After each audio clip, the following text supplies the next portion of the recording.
सास, बहू और ननद। कमला अनाथ थी। उसकी शादी अपने ही गांव के नरेश से हुई थी। कमला की सास और ननद उसे बहुत तंग करते थे। अरे ओ कमला, कहाँ मर गई? चाय क्या तेरा बाप ला के देगा?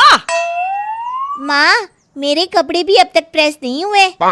जाने क्या करती रहती है दिन भर। ये लीजिए मम्मी जी और दीदी, मैं अभी आपके कपड़े प्रेस कर देती हूँ। अगले दिन कमला की सास और ननद उससे झगड़ा कर रहे होते हैं। तभी नरेश आता है। क्या हो रहा है माँ? मीरा, तुम सब क्यों चिल्ला रहे हो? अरे जब से तेरी शादी इस कमला के साथ हुई है, हमारी तो किस्मत ही उलट गई है। काम की न काज की, दुश्मन अनाज की। ऐसे मत बोलो माँ, बेचारी दिन भर तो आपकी सेवा में लगी रहती है। ओहो, बड़ा आया बीवी का तरफदार। अच्छा ये सब छोड़ो माँ, एक बहुत बड़ी खुशखबरी लाया हूँ। अरे क्यों खुशी से पगला जा रहा है? कोई खजाना मिल गया है क्या? हाँ माँ, हीरे जैसा लड़का मिला है अपनी मीरा के लिए। क्या? सच? कौन है वो? अपने ग्राम प्रधान की पहचान का कोई है माँ, बहुत बड़े लोग हैं। लड़का शहर में नौकरी करता है। अरे वाह! बस कल वो लोग इसे देखने आएंगे और अगले महीने ही इसका कॉलेज खत्म होते ही इसकी शादी। मीरा और उसकी माँ शादी के सपनों में खो जाते हैं। माँ, मैं शहर में रहूंगी। हाँ मेरी राज दुलारी, अरे वहां तू खूब ऐश और आराम से रहेगी। सारा दिन तेरे आगे पीछे नौकर घूमेंगे। हाँ दीदी, भगवान करे आपको शादी के बाद सारे सुख मिले। हाँ, तू जाके खाना बना और कपड़े भी धो लेना। अगले महीने मीरा की शादी हो जाती है। हाय मेरी इकलौती प्यारी बिटिया ससुराल चली गई। अब मैं कैसे रहूंगी?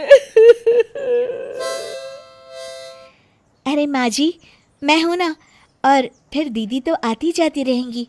अरे तू जा यहाँ से। तू क्या जाने बेटी के जाने के बाद माँ का क्या हाल होता है। न तेरी माँ न मायका। अगले दिन मीरा का फोन आता है। माँ, ये मुझे अपने साथ शहर ले जाने के लिए तैयार नहीं है। मैं यहीं गांव में रहूंगी अपने सास ससुर के साथ। क्या? अरे तू वहां अकेली क्या करेगी?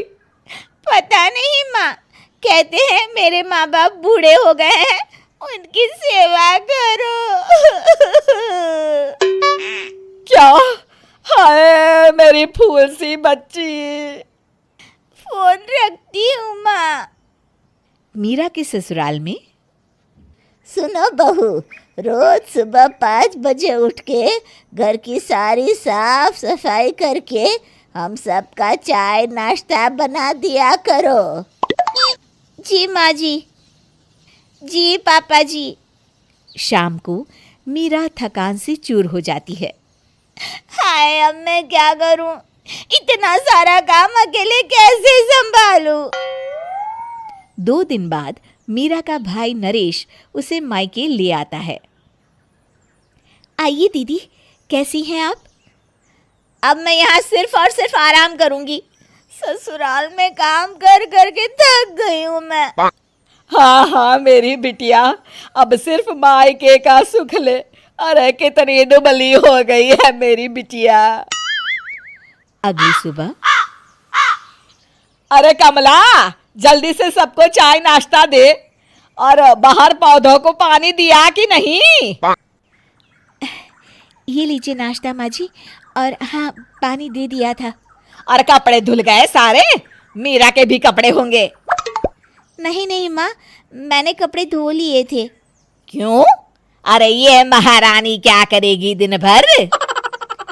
अरे माँ, ऐसा मत कहो, मैं अपने ससुराल में दिन भर काम करती हूँ। अब मुझे भाभी की थकान का एहसास हो रहा है। रात के समय। माँ, मुझे ना तुमसे कुछ बात करनी है। अरे बोल ना मेरी बिटिया।